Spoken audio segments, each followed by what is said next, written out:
c'est à propos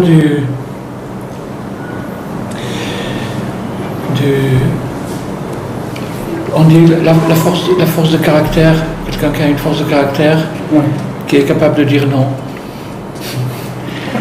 C'est très très très dur, c'est une des choses les plus dures. De dire non. Ouais. Et donc on va essayer de discuter là-dessus, sur ce sujet, qui est intéressant parce que ça concerne tout le monde, plus ou moins. Donc il y a une petite introduction de base, c'est que la raison, c'est-à-dire le don de la raison, quand quelqu'un est raisonnable, et c'est quelque chose que Hachem a donné à l'homme pour pouvoir lui permettre de vivre et de fonctionner. C'est-à-dire qu'avec la raison, elle se divise en deux catégories, deux aspects, d'attirer tout ce qui est valable et de repousser tout ce qui est négatif. C'est ça ce qu'on appelle la raison, du moins dans la sagesse hébraïque, dans la Torah, c'est de savoir qu'est-ce qui nous est bénéfique, et à partir du moment où on sait ce qui nous est bénéfique, on fait les efforts qu'il faut pour l'acquérir, et de savoir ce qui est maléfique, nuisible, et à ce moment-là, on fait les efforts qu'il faut pour le repousser. Si quelqu'un est équipé de ces deux systèmes, le système d'attirer le bien et de repousser le mal, le bien étant ce qui sera bénéfique à l'homme à long terme, et le mal étant ce qui finira tôt ou tard par lui causer un dégât. Donc ça s'appelle la raison. En hébreu on dit le da'at. Et donc ce da'at-là, Hachem il a créé l'homme. Par exemple, on voit chez les animaux, ils l'ont à la perfection. Ils ont ce don-là à la perfection. Pour ça on dit qu'ils n'ont pas de raison, mais ils ont à la perfection. Ils savent parfaitement ce qui est bon pour eux et ils l'attirent. Ils savent qu'est-ce qu'il faut faire pour ça et ils l'attirent. Et ils savent ce qui est mauvais pour eux, ils le retirent. Un petit exemple, les vaches. Quand une vache qui broute dans un pré, il lui arrive des fois de manger un champignon empoisonné, et à ce moment-là elle devient malade. Et bien la vache, quand elle devient malade à cause d'un empoisonnement, elle s'impose un jeûne d'un jour, 2 jours, 3 jours. C'est-à-dire que son instinct, son système instinctif lui dicte une discipline qui va la guérir, qui va la remettre en bon état. Donc nous, on est loin d'être équipés de ça. Pourquoi ? Parce que dans tous les arbres du jardin que Hachem avait donné à Adam Arishon, il y avait l'arbre de la connaissance, le da'at, c'est-à-dire la raison, du bien et du mal. Et cet arbre-là, il ne fallait pas y toucher tant qu'on n'était pas mûr pour le faire. Donc Adam et Rava, ils ont fait la bêtise, ils ont mangé de l'arbre de la connaissance, et à partir de ce moment-là, ils ont troublé leur raison. C'est-à-dire qu'ils ont troublé leur raison, ça veut dire qu'ils vont se mettre à tirer ce qui est mauvais pour eux et à repousser ce qui est bien. C'est-à-dire juste le contraire. Pourquoi ? Parce qu'il va y avoir une confusion de données. C'est-à-dire que quand on dit, par exemple en français, on dit c'est bon, c'est un mot qui englobe tout, le bien et le mal. Alors qu'en fait, une chose peut être agréable, mais foncièrement négative. Il y a des choses qui sont agréables, mais foncièrement négatives. Donc, quand c'est agréable, dans le langage courant, on dit c'est bon. C'est bon, c'est-à-dire je vais l'attirer vers moi, mais c'est quelque chose de négatif. J'attire quelque chose de négatif, donc je me cause du tort à moi-même. Dans la Kabbale, dans la Chassidoute, la définition d'un fou, c'est quelqu'un qui se fait du tort à soi-même. Qui se cause, même c'est un Rashi aussi, mais le Rashi nous dit qu'un choté, un idiot, c'est quelqu'un qui se fait du tort à soi-même. Il se nuit à lui-même. Il se nuit à lui-même. Donc, à partir du moment où Adam et Chava ont consommé du fruit défendu, ils ont perdu la raison, la vraie raison, et ils sont tombés dans une espèce de, ce qu'on pourrait dire, une espèce de folie, c'est-à-dire une tendance à attirer des choses qui sont nuisibles, qui rendent malades, qui rendent malheureux, etc., etc. Et aussi conjointement de repousser les bonnes choses, les choses qui auraient pu te guérir, qui auraient pu te faire du bien. Par exemple, si on revient à la vache, à l'exemple de la vache tout à l'heure, la vache, de s'imposer un jeûne, c'est bien pour elle. Donc elle le fait parce que c'est bien. Donc, mais pour un homme, si on lui dit, tu sais, si tu mangeais un petit peu moins, tu te porterais mieux. Ah non, c'est pas possible. Pourquoi? Parce que la raison, elle est... Alors, à cause de ça, à cause de cette chose-là, qui est loin d'être réglée, on est encore en plein dedans. À cause de ça, on assiste à un phénomène, et c'est là, je crois que ça va être ça le centre de notre discussion, c'est que, étant donné que l'être humain ne sait plus distinguer entre le bien et le mal, d'accord? Donc qu'est-ce qu'il va faire? Il va attirer des mauvaises choses, des choses qui lui font du mal, et il va repousser les bonnes choses qui auraient pu lui faire du bien. Maintenant, de la même façon que notre corps a besoin, pour subsister, de se nourrir, parce que la nourriture va lui apporter des forces, il n'a pas, donc il a besoin de cette nourriture. De la même façon, notre âme a besoin, elle aussi, de nourriture. Et de la même façon aussi, notre mauvais instinct, le mal qui est en nous, lui aussi cherche à se nourrir. Il se nourrit de tout ce qui est mauvais. Tout ce qui est mauvais, c'est bon pour lui. Donc oui. Donc on a une gestion, on a un problème de gestion. C'est un problème d'économie, c'est-à-dire comment répartir les énergies, comment d'abord les trier, comment les retrouver. Et à ce moment-là, on pourrait arriver facilement à un bon fonctionnement, c'est-à-dire au même niveau qu'une vache. Après, on pourrait grimper, on pourrait s'élever spirituellement. Mais d'abord, il faut commencer déjà à être un animal en bonne santé. Après, etc., etc., il y a encore beaucoup de degrés. Mais le problème, maintenant, principal, c'est que quand l'homme a partiellement la raison, c'est-à-dire quand il sait cette chose-là, elle est mauvaise, elle va me faire du mal, à long terme ou à court terme, je vais le regretter. Malgré ça, il lui manque la force de dire non. C'est la chose la plus dure, la force de s'imposer une limite, de dire non. C'est-à-dire de s'engager dans la raison. De s'engager dans la raison. De s'engager dans la raison, c'est-à-dire de suivre les indications de sa raison et de se soumettre aux indications de sa raison. Alors, le sentiment, notre vie, elle est partagée entre les sentiments et le comportement. Les sentiments, pour ce qui est le domaine des sentiments, qui sont, disons, les émotions principales, qui sont l'émotion d'attirer vers soi et l'émotion de repousser. L'amour et la crainte, c'est les deux émotions principales. Donc, pour ça, on voit dans la Torah qu'on ne parle pas beaucoup de sentiments. La Torah ne parle pas beaucoup de sentiments. Dans la Gemara, dans les autres livres, c'est développé. Mais dans la Torah elle-même, la Torah écrite, on ne voit pas beaucoup de sentiments. On voit des indications de comportement, comment se comporter, les commandements, les mitzvot. Principalement, il y a aussi des mitzvot sentimentales, des mitzvot qui s'appliquent, tu aimeras ton prochain comme toi-même, tu aimeras l'Éternel, etc. Tu craindras l'Éternel, etc. Mais, principalement, la Torah nous donne le comportement. Pourquoi? Parce que le comportement, c'est quelque chose qu'on ne peut pas deviner. C'est-à-dire le comportement idéal à long terme, On peut inventer des comportements à court terme, mais alors de nouveau on va tomber dans la confusion entre le bien et le mal.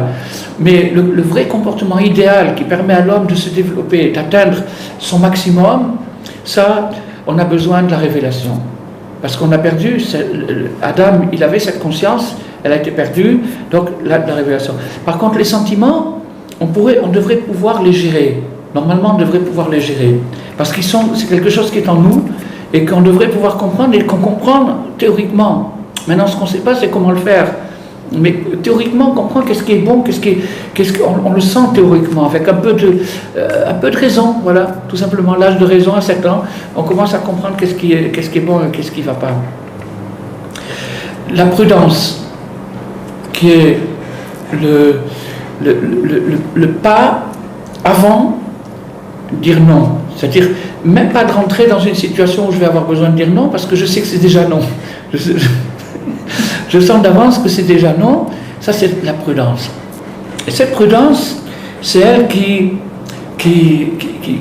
protège l'homme et qui lui permet d'avoir une structure d'accueil, quelque chose, un récipient, une structure d'accueil pour recevoir des sentiments positifs. Alors, encore une fois, la même chose qu'on a dit que le bien et le mal ont été mélangés, si bien qu'on est attiré par des choses nuisibles et on est repoussé par des choses valables, ben, de la même façon, pardon, excuse-moi, j'ai un petit...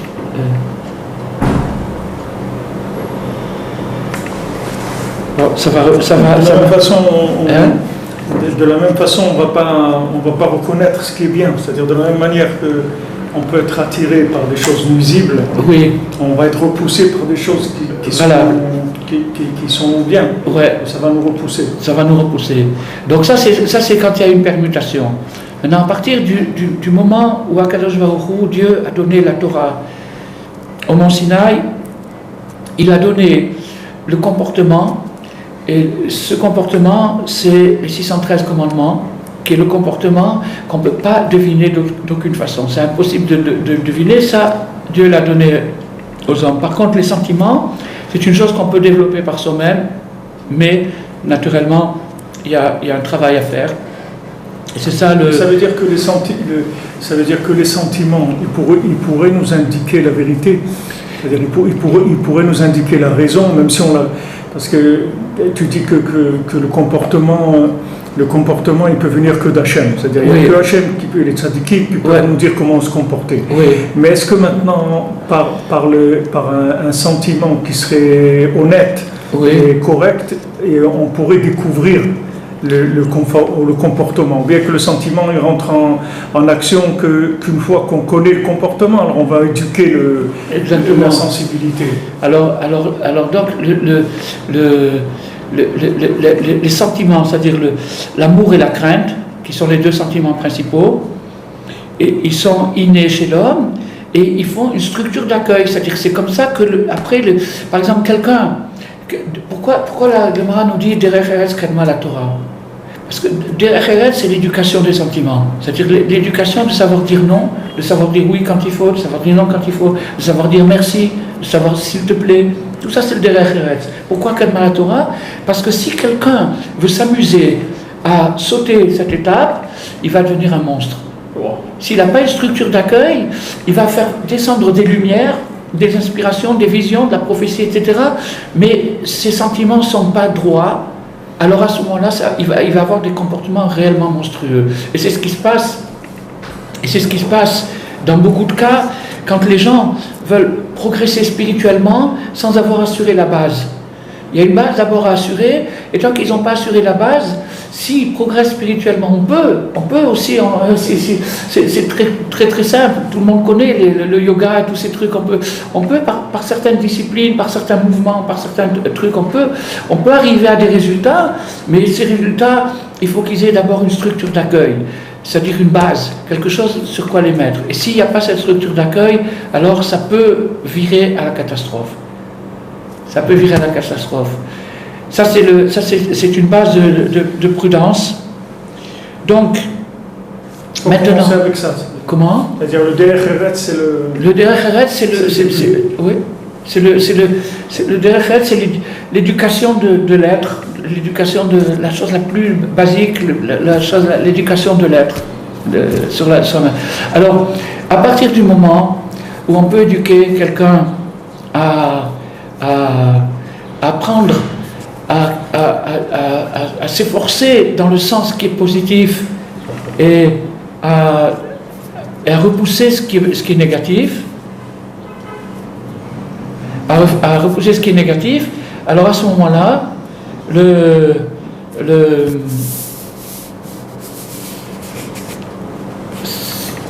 y a un problème. J'ai l'impression qu'il y a une petite coupure.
C'est bon? Hein? Ouais, ça va? Bon, alors, donc ce problème-là des sentiments et du comportement, donc le comportement, c'est quelque chose qui est réglé dans l'action par la Torah. La Torah nous donne des indications, 613 indications, suivies des explications des sages. Donc ça, c'est la Torah. Maintenant, les sentiments, c'est un travail à faire sur soi-même, mais bien sûr, la Torah nous indique aussi comment le faire. Mais pas directement, c'est pas là-dessus qu'elle parle, parce que c'est quelque chose qui est en nous, et c'est un travail qu'on doit faire sur soi-même. C'est le Derech Eretz, l'art de vivre. L'art de vivre, tout simplement. C'est-à-dire que ce que dit le Rambam dans le Chot Talmud Torah, c'est que tu n'as pas le droit d'enseigner la Torah à quelqu'un qui a pas ça. C'est-à-dire qui n'a pas un comportement déjà correct. Parce que, comme tu dis, c'est-à-dire, qu'est-ce que tu vas faire? Le bonhomme, ça va être un monstre. C'est-à-dire que tout, c'est comme si tu cuis dans un keli qui n'est pas cachère. C'est-à-dire oui, exactement. Le manger est cachère, mais le keli n'est pas cachère. Exactement. On voit des grands monstres qu'il y a eu dans l'histoire. Et encore, ils reviennent. Hein? Ils reviennent, ouais. Il y a eu comment il s'appelle, Torquemada. C'était des moines qui méditaient, qui passaient leur vie à jeûner, à méditer, etc. C'est-à-dire qu'ils allaient à fond dans la mystique, mais la base était faible. Alors, maintenant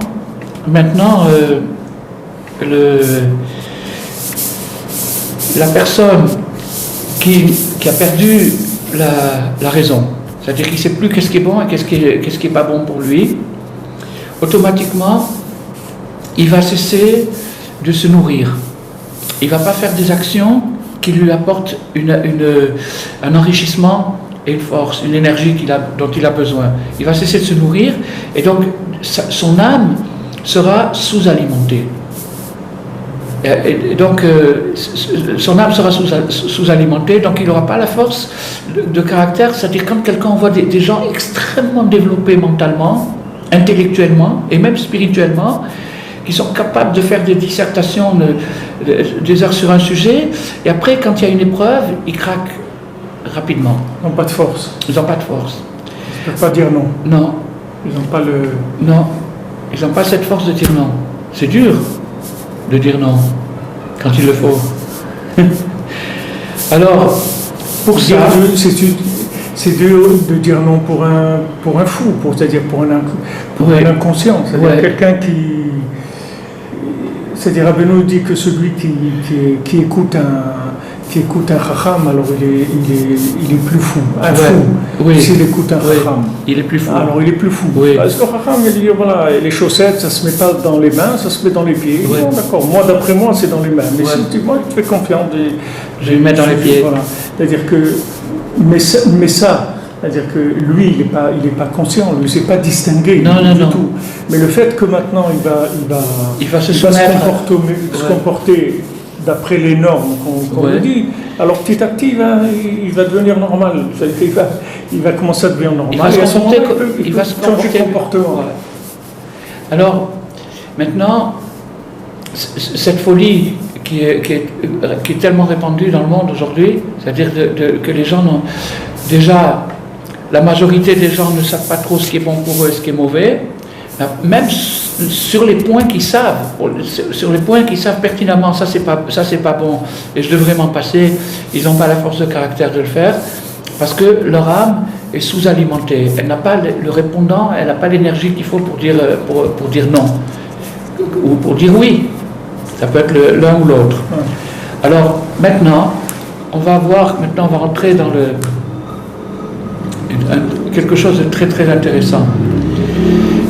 Malgré que la Torah n'a pas disserté sur les sentiments, elle n'a pas trop disserté sur les sentiments, elle a plutôt parlé du comportement. Malgré ça, il y a des points dans la Torah où on peut avoir des clés, recevoir des clés à partir de certains points. Un de ces points, c'est un verset qui est dans la Torah, qui dit « Et maintenant, Israël, qu'est-ce que l'Éternel, ton Dieu, demande de toi, si ce n'est que de craindre Dieu, l'Éternel, ton Dieu, d'aller dans ses chemins, de l'aimer, de le servir, de servir l'Éternel, ton Dieu, de tout ton cœur et de toute ton âme. » En vérité, on dit comme ça, au début il dit « Qu'est-ce que je te demande juste ça ?» Il y a 10 trucs en tout.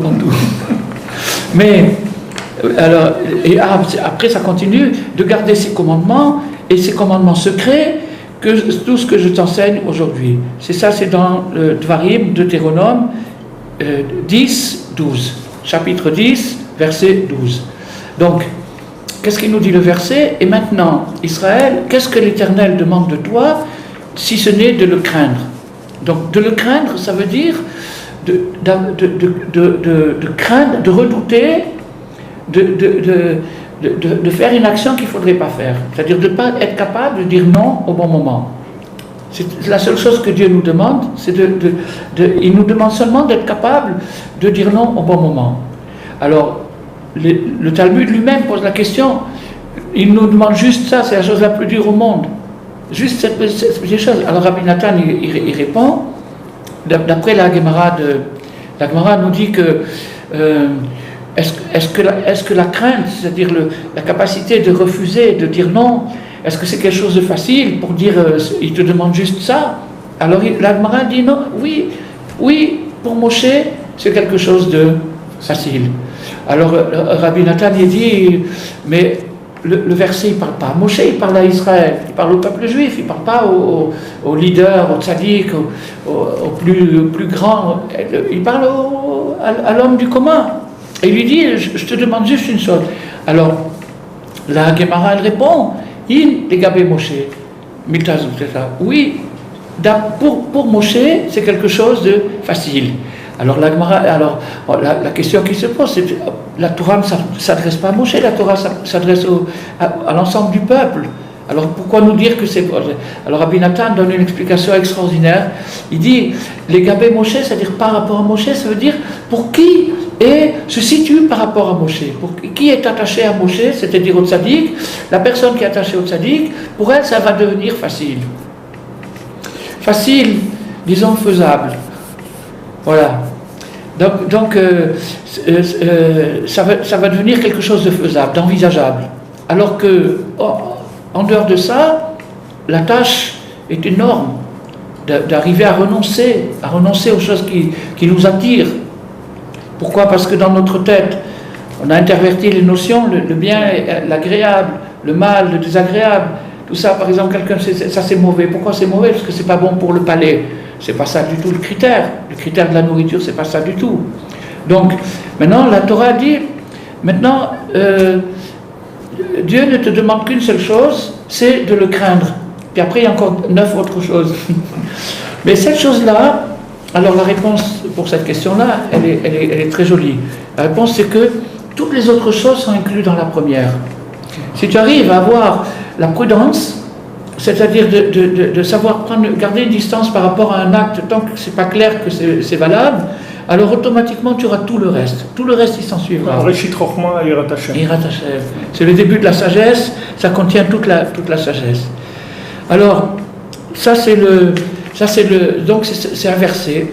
Et dans ce verset, il y a, comme pour ainsi dire, une espèce de brèche, c'est-à-dire qu'il y a un point dans lequel on peut rentrer à l'intérieur, c'est-à-dire trouver un comportement, c'est-à-dire un truc, quelque chose qui dépend des sentiments, qui dépend des sentiments, eh bien, on va arriver à le contrôler. On va arriver à le contrôler, c'est-à-dire à se contrôler soi-même. Alors maintenant, on va voir quelque chose. J'espère que j'oriente bien pour les caméras. Voilà. On voit ici maintenant, on a le mot ma. Ce mot signifie quoi? Ça veut dire qu'est-ce que l'Éternel attend de toi? Quoi? Point d'interrogation. Qu'est-ce que l'Éternel attend de toi? Alors, après, il dit seulement de le craindre. Mais ça, on sait que c'est difficile. Donc, ce mot-là, qu'est-ce qu'il vient nous apprendre? Alors, la Gemara nous dit Al tikre ma et la mea. C'est-à-dire, tu ne pourras jamais savoir quoi tant que tu n'as pas rajouté un aleph au milieu. Tu ne pourras pas savoir quoi. Ma, quoi? Tu vas poser une question, tu n'auras jamais la réponse. Par contre, c'est le roi David. C'est David qui a innové cette chose-là. Quand on introduit, maintenant, là, il y a 2 lettres, même, c'est-à-dire ma. Maintenant, je lis ma en hébreu. Maintenant, si je lis comme ça, je lis mea, je vais simplement rajouter une lettre au milieu, la lettre aleph. Et cette lettre aleph, elle change le sens du mot. Maintenant, ça ne veut plus dire quoi, ça veut dire sans. Donc, ça a changé le sens du mot. Maintenant, il y a une règle générale. La Gemara fait souvent ce système d'explication. C'est-à-dire que la Gemara nous dit, ne lis pas comme ça, lis-le autrement. Et elle nous donne une déformation, un truc qui n'est pas du tout. Et alors, on se pose la question, mais pourquoi je ne le lirai pas comme ça? Quand il y a marqué dans la Torah ma, je lis ma. La Torah dit ma. Ici, dans mon passouk, il y a marqué ma. Quand tu rajoutes... Alors maintenant, il faut que je rajoute une lettre qui va changer le sens, mais qui va permettre de comprendre le premier sens. C'est-à-dire, Al-Tikre, tu ne pourras pas dire ce premier sens tant que tu n'auras pas... Ne lis pas comme ça parce que tu comprendras rien. Tu comprendras jamais. Alors, lis comme ça et tu vas comprendre ce que ça veut dire le ma. Et là, tu vas comprendre. Alors maintenant, quel est le rapport entre ma et mea? Alors, le rapport entre ma et mea, déjà, c'est 2 mots différents. Ma, ça veut dire quoi? Et mea, ça veut dire sans. C'est 2 mots qui ont un sens complètement différent. Mais on va trouver un rapprochement entre les 2 mots. Le rapprochement, la Gemara nous le dit. Elle nous dit, de là, on apprend qu'il faut faire 100 bénédictions tous les jours. Tous les jours, il faut dire 100 fois merci. Donc, on voit déjà que la Torah nous invite indirectement à une leçon de derech eretz, d'art de vivre, de politesse. C'est-à-dire que normalement ça devrait être 100 000 fois, si on faisait le calcul de tous les bienfaits qu'on reçoit, mais le minimum c'est 100 fois. Si on n'est pas capable de dire merci 100 fois par jour, on passe à côté. On n'aura pas cette prudence qu'il nous faut. Allez, on est dans la folie. On est dans la folie. On est dans la folie. Alors ces folies-là, comme toutes les folies d'ailleurs, la folie est très souvent un excès de raison. C'est-à-dire que la personne est allée si loin dans le raisonnement qu'elle arrive à quelque chose de complètement dingo, qui n'a plus aucun rapport avec la réalité. C'est ce qui s'est passé avec le premier homme. Quand il a mangé de l'arbre de la connaissance, il s'est attaqué à un sujet qui était trop fort pour lui. Il n'était pas préparé pour ça. La Gemara nous dit que s'il avait attendu le vendredi soir, là c'était vendredi après-midi, s'il avait attendu vendredi soir, il aurait pu en manger, il aurait fait kidouche dessus. Il aurait fait kidouche sur l'arbre de la connaissance. Et c'est-à-dire qu'il aurait élevé tous les univers, il aurait tout réparé, parce qu'il aurait été prêt. Il lui fallait une préparation de quelques heures. Bon, c'est des heures qui pèsent des tonnes, puisqu'on est encore dedans maintenant. Donc c'est des heures qui pèsent des tonnes. Mais voilà, il a craqué, elle a craqué, il a craqué, ils ont craqué tous les deux. Et donc, alors qu'est-ce qui s'est passé? C'était une overdose. C'est-à-dire qu'ils ont pris trop. C'est pas qu'ils ont pris, ils ont pris trop, ils ont pris quelque chose qui était bon, mais pas encore maintenant. C'était pas dans son temps. Donc, du moment que c'était pas dans son temps, c'était négatif. Et donc, en mangeant de cette truc, ils ont complètement perdu la conscience, ils sont devenus complètement fous jusqu'aujourd'hui. Alors, maintenant, cette explication de Adam Arishon, du premier homme, qui a mangé de l'arbre de la connaissance avant l'heure. Donc, en fait, c'est une erreur d'aiguillage. Et la Torah, dans ce verset qu'on vient de lire ici, vient réparer cette erreur, parce que c'est une erreur qui se retrouve avant chaque action qu'on se produit. C'est-à-dire, est-ce que je dois le faire, est-ce que je ne dois pas le faire, est-ce que c'est le moment, est-ce que c'est pas le moment, ou finalement la question ma et la question quoi est une question très très très élevée. C'est la sagesse. Mi, c'est déjà plus bas, mais ma, c'est très très très élevé. La question quoi? Donc, maintenant, pour atténuer la chose, il faut la transformer en méa. C'est-à-dire morceler. Rabbi Nathan explique qu'il faut morceler de façon à pouvoir prendre à petite dose tout ce qu'il faut. Alors, cette petite dose, c'est quoi? C'est les 100 bénédictions qu'on fait chaque jour. C'est-à-dire que c'est elles qui permettent à la personne qui va les faire de gérer l'énergie. Tout ce qu'on rencontre dans notre vie est une gestion d'énergie.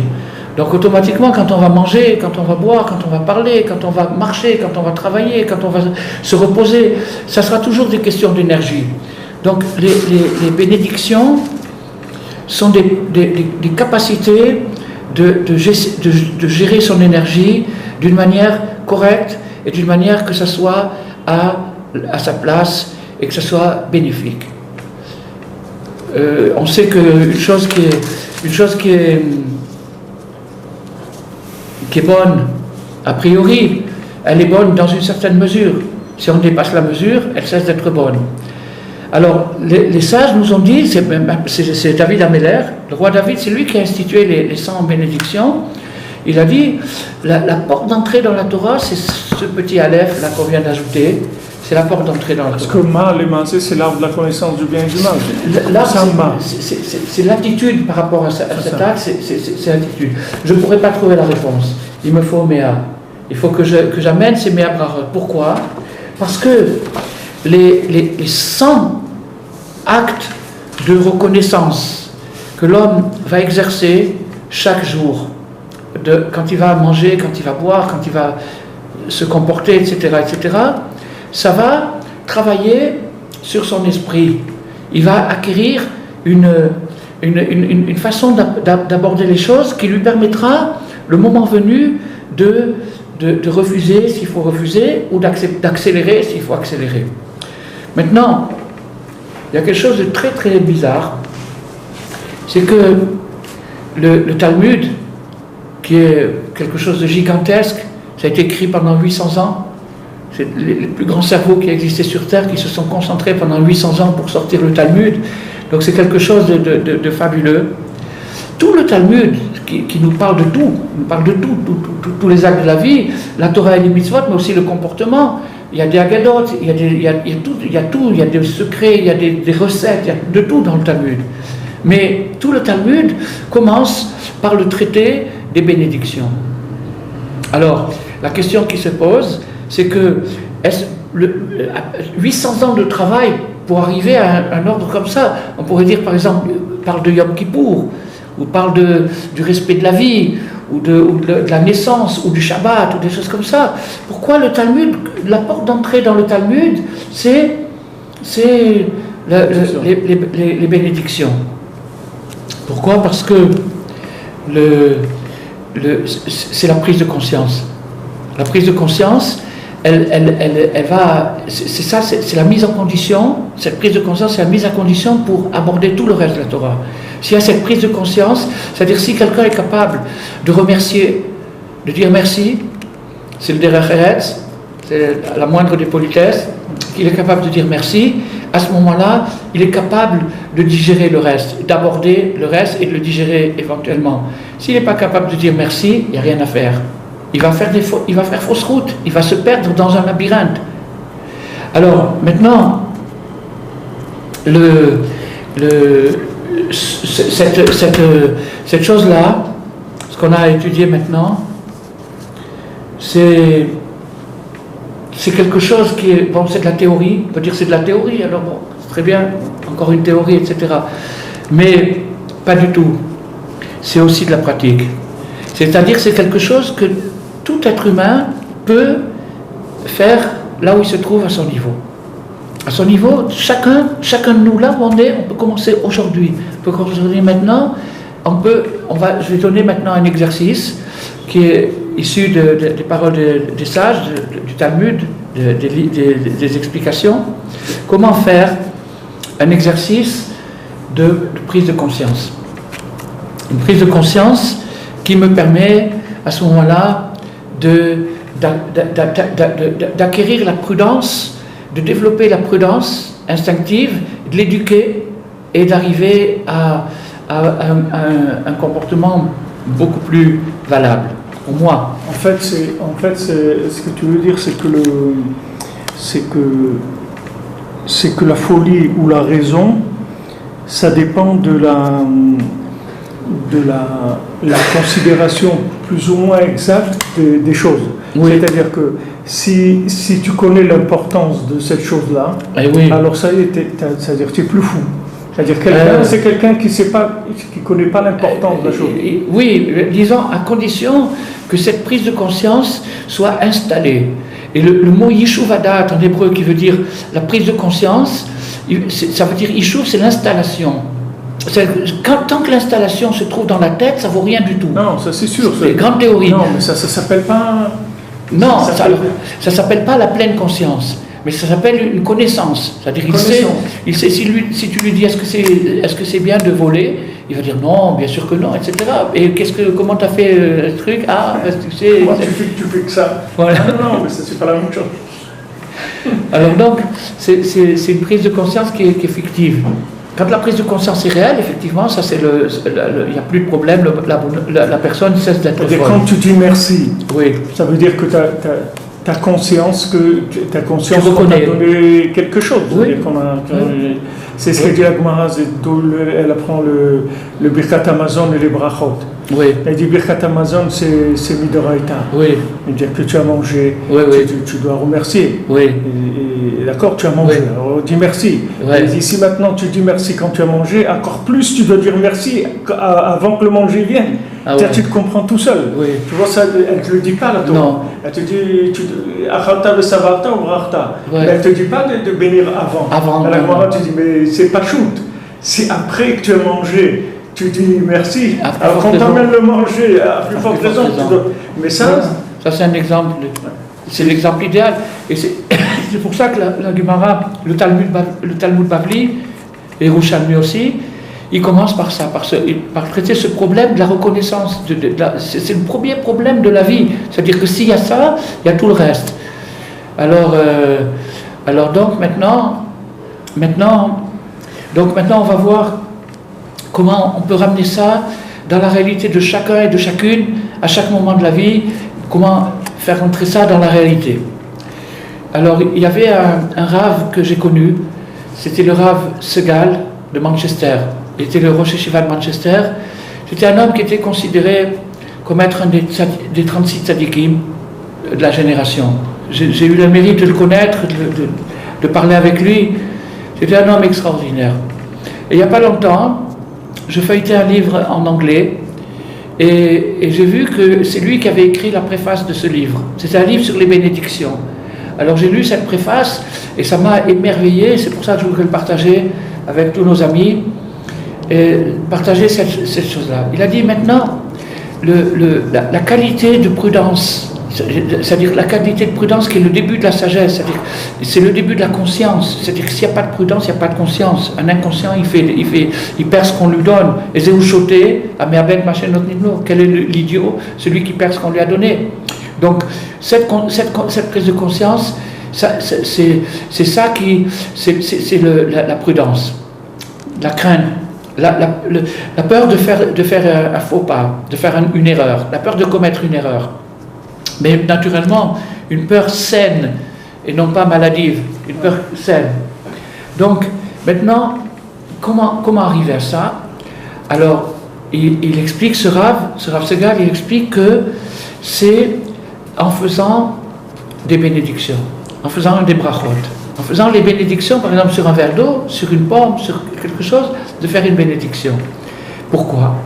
Parce qu'il dit que à partir du moment où la Torah nous dit, et maintenant Israël, que l'Éternel te demande-t-il, s'il ce n'est de le craindre, que te demande-t-il? C'est ma, Altikrema et la Méa, donc c'est-à-dire les 100 bénédictions quotidiennes que chacun doit s'efforcer de faire tous les jours, c'est ça qui va te permettre de le craindre. C'est-à-dire tu vas atteindre cette prudence, tu vas la développer instinctivement, elle va devenir partie de toi à partir du moment, c'est comme une gymnastique, à partir du moment où tu vas t'exercer à reconnaître alors il dit comme ça, il dit que maintenant de passer, on pourrait dire il y a trois sortes de personnes sur Terre. Il y a ceux qui ne se posent pas de questions, alors il n'y a pas de ma, alors il n'y a pas de méa, pas de ma, rien du tout. Bon, il y a aussi ceux qui ont commencé à se poser la question et qui savent que avant de consommer quelque chose, il faut s'interroger d'où ça vient, qui me le donne, pourquoi, qu'est-ce que c'est, etc.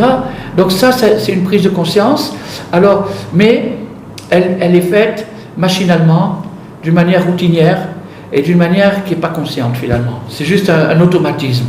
Alors cet automatisme, il a sa valeur quelque part, mais ce n'est pas lui qui va permettre de décoller. C'est un automatisme qui a sa valeur, mais il ne va pas permettre des grandes choses. La bénédiction qui va ouvrir l'esprit, c'est celle qui est faite avec pleine conscience. En anglais, ça se dit mindfulness, c'est-à-dire la pleine conscience. C'est le mot qu'il emploie dans son explication. La pleine conscience de se dire, qu'est-ce que je fais maintenant? Qu'est-ce que je vais faire? Je vais absorber de l'énergie. D'où vient cette énergie? Elle vient de Dieu. C'est lui qui crée l'énergie, c'est lui l'énergie. Ah, alors je vais absorber de la divinité. Eh oui, waouh! Ça c'est quelque chose. Ça c'est une aventure. Ça c'est une expérience. Ça c'est quelque chose. Alors, le Rav Segal, qui était un homme très, en même temps, dans un état d'extase permanente, avec une humilité totale, c'était aussi un homme très, très tendre, il comprenait les faiblesses des autres, etc. Il a su éduquer ses élèves dans sa yeshiva pendant des dizaines d'années. Mais il a dit, je comprends très bien que la route est longue. Je comprends très bien que si tu as l'habitude de bâcler, tes bénédictions dans le cas où tu les fais, ce qui est déjà pas mal. Encore une fois, je ne suis pas en train de dire qu'il faut y renoncer, loin de là, au contraire, puisque c'est peut-être en les faisant comme ça qu'un jour on les fera bien, mais il existe mieux. Alors aujourd'hui on parle du mieux, on parle de ce qui existe de mieux. Donc maintenant, dit comme ça, je comprends très bien que tu as l'habitude de bâcler tes bénédictions, tu les dis comme un robot, tu ne penses pas à ce que tu dis, et que de demander un changement du jour au lendemain aussi drastique, c'est aussi beaucoup demandé. Alors, tu sais ce que tu vas faire une fois par semaine.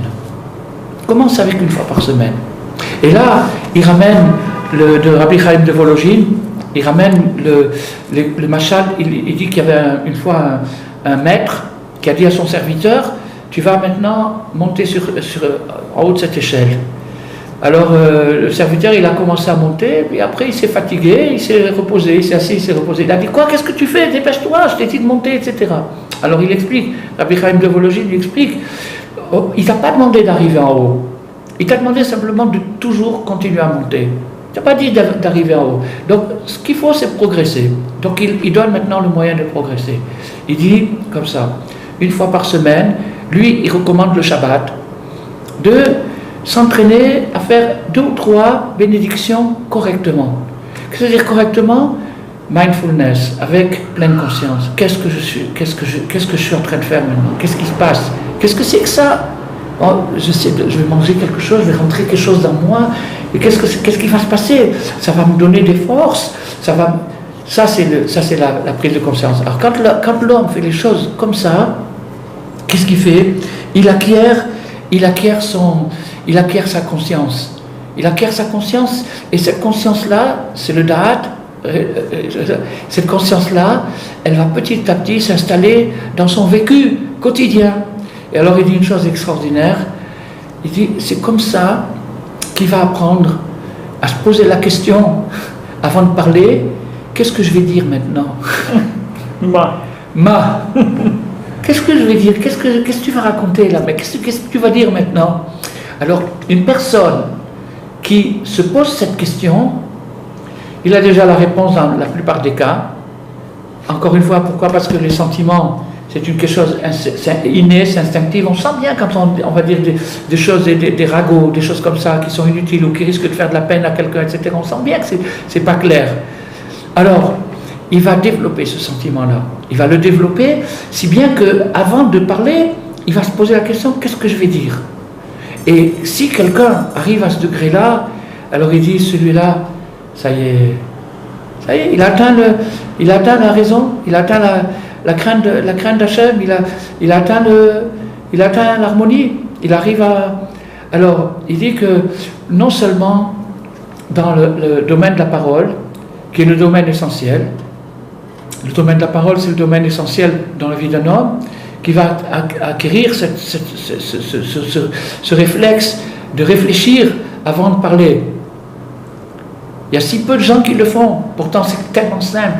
On a dit de Eretz Kalma Torah, c'est tellement simple, c'est un truc tellement simple de réfléchir avant, qu'est-ce que je vais dire maintenant, est-ce que c'est valable ou pas? On va pas dire est-ce que c'est valable dans l'absolu, est-ce que c'est valable d'après mes critères pour l'instant, pour ce que je comprends pour l'instant. Alors ça déjà, on peut faire beaucoup d'élimination et beaucoup d'inclusion suivant le cas. Donc,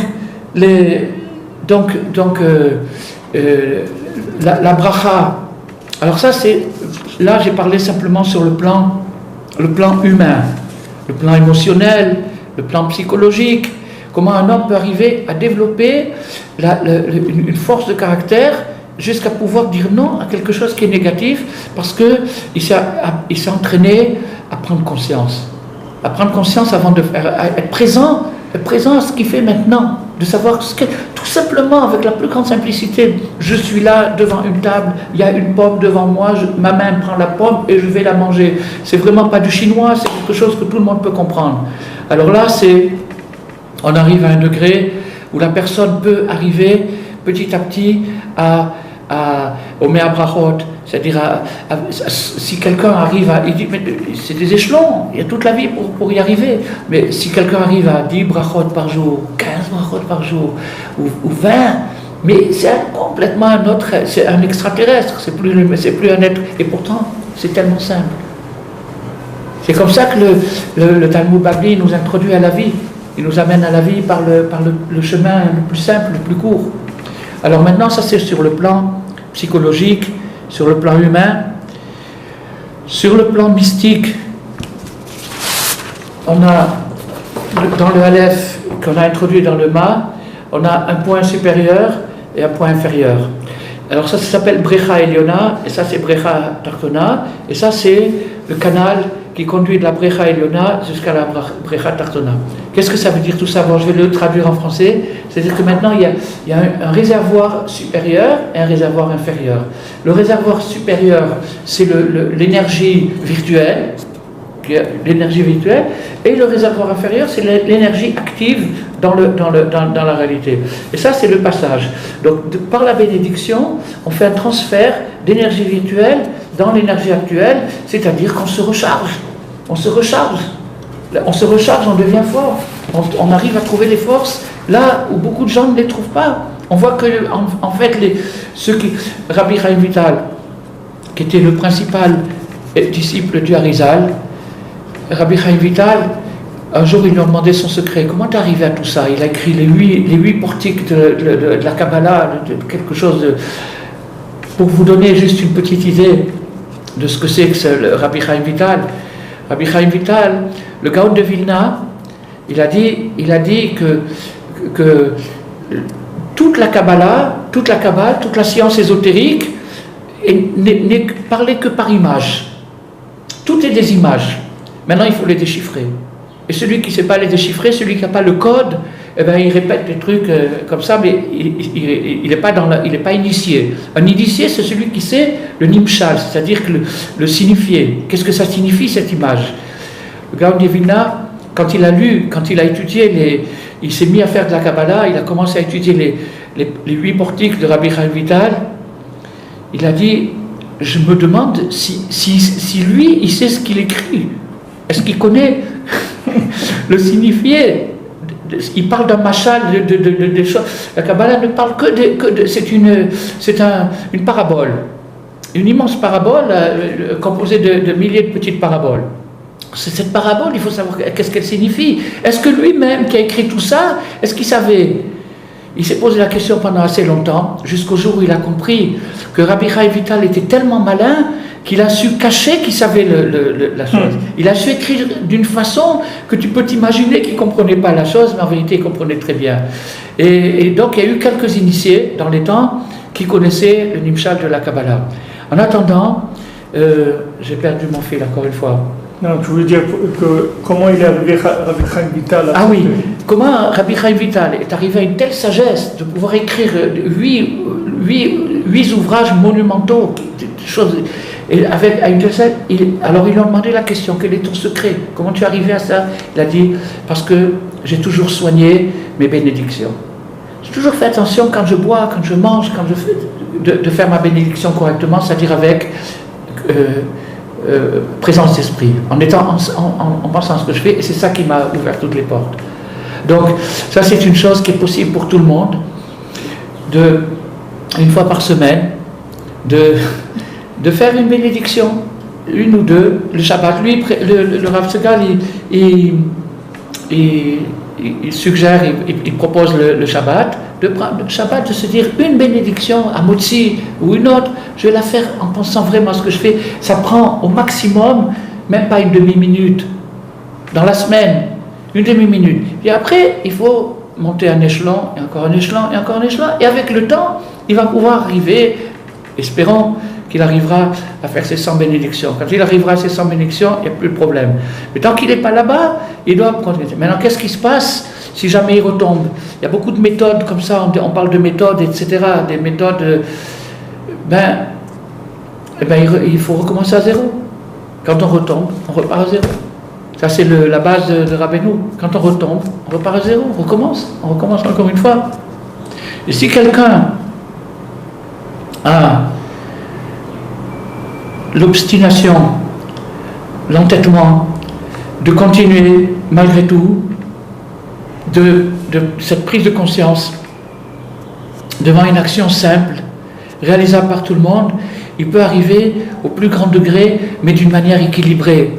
d'une manière équilibrée, c'est-à-dire qu'il peut arriver à être très très haut spirituellement, mais tout en restant équilibré, sans perdre son attache avec la vie, avec les choses, il peut rester d'une manière équilibrée.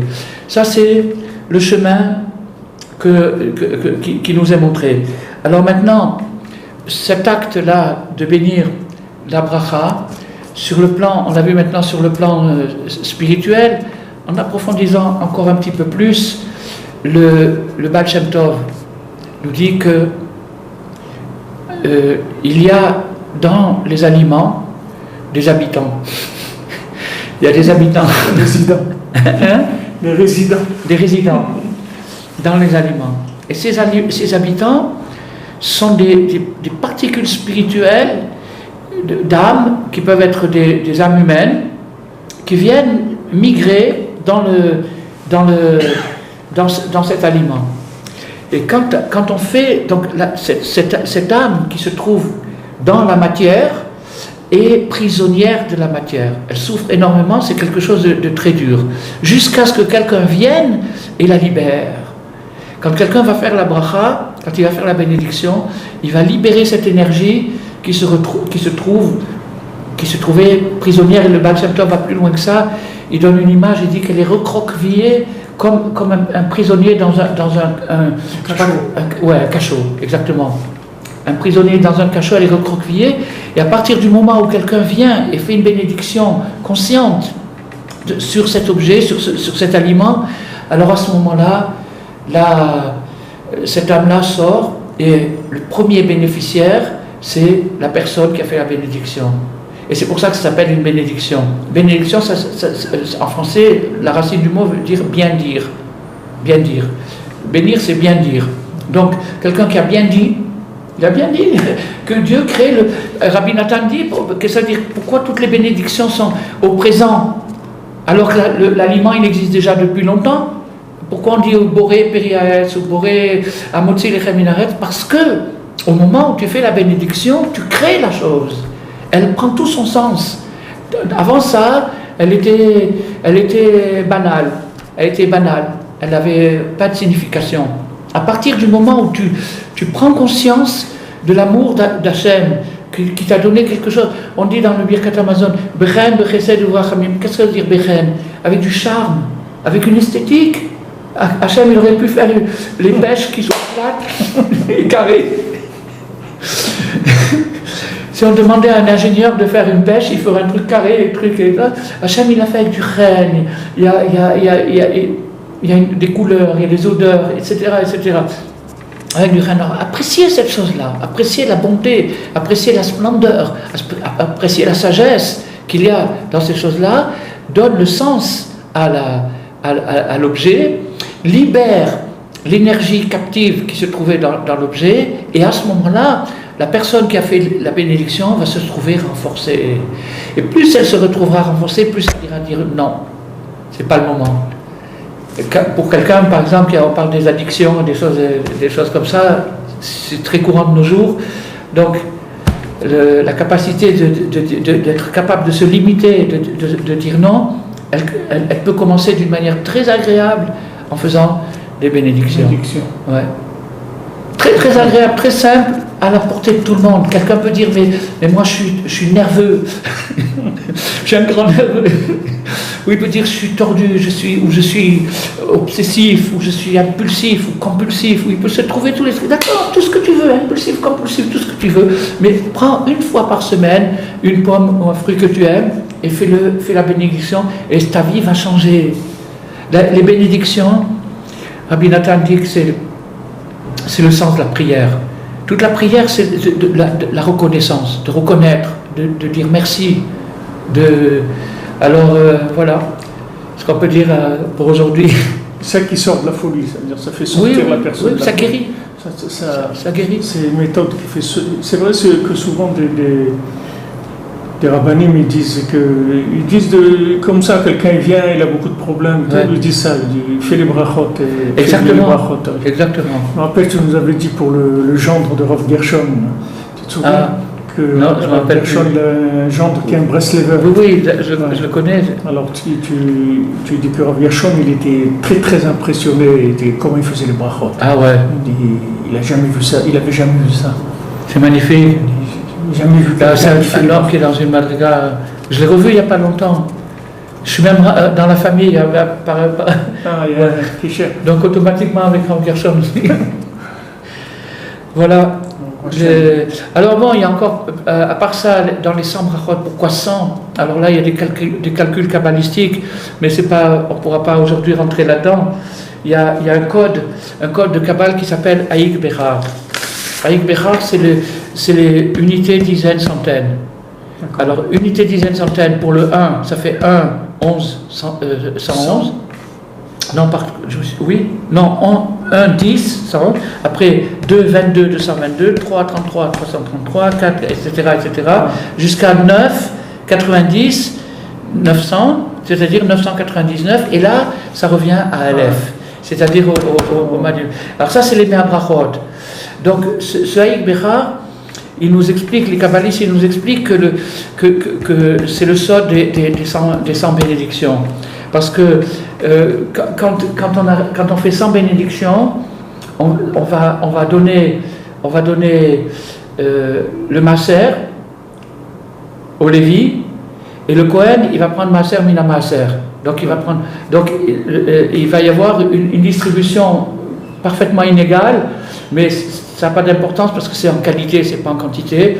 Donc la personne qui a fait la bénédiction, elle va recevoir, c'est-à-dire le Nefesh va prendre 90, la partie instinctive de l'homme va prendre 90 énergie, la partie émotive 9 et la partie spirituelle 1. Alors ce qu'il explique, c'est que s'il n'y a pas les 90, il n'y a pas la 1. C'est-à-dire que voilà. Bon, c'est Bezrat Hashem, c'est surtout pour encourager chacun de nous à faire des brachot, des kavana. C'est un acte d'amour, c'est quelque chose de reconnaissance, de dire merci, c'est tellement beau. C'est pas quelque chose de difficile. Non. On peut dire que des grandes choses on n'arrive pas à faire. Non. Ça, une fois. Une petite prise de conscience. C'est vrai que ça éveille beaucoup. Des fois, on entend des gens faire les brachot du matin ou autre, comment ils font les brachot, c'est impressionnant. C'est beau. Tu vois, c'est son niveau d'attachement. C'est son niveau d'attachement. Et ça, c'est une gymnastique. C'est-à-dire que ce qu'il apprend le Rav Segal, c'est que ça peut s'acquérir petit à petit. On ne peut pas, si maintenant quelqu'un disait « Ah, j'ai entendu le cours, alors je vais faire mes 100 mais non, c'est trop rapide, il ne faut pas brûler les étapes. Petit à petit, une fois par semaine, après 2 fois, après 3 fois, etc. Chacun peut se développer suivant sa cadence, suivant son rythme. Mais c'est quelque chose de vraiment parfaitement démocratique, à la portée de tout le monde, sans aucune distinction. Il n'y a pas d'élite là-dessus, il n'y a pas besoin d'être super doué, ni super... rien du tout, juste d'être conscient. Voilà. Merci à tous et à toutes, tous ceux qui sont présents, qui nous écoutent et ceux qui vont écouter. Et on remercie le Rav Besançon du temps qu'il passe avec nous. C'est pas facile de se déplacer, de venir faire un cours. On prie qu'ils soient en bonne santé et qu'on puisse entendre encore beaucoup de chizouk de lui. Alors à bientôt. Au revoir et à bientôt.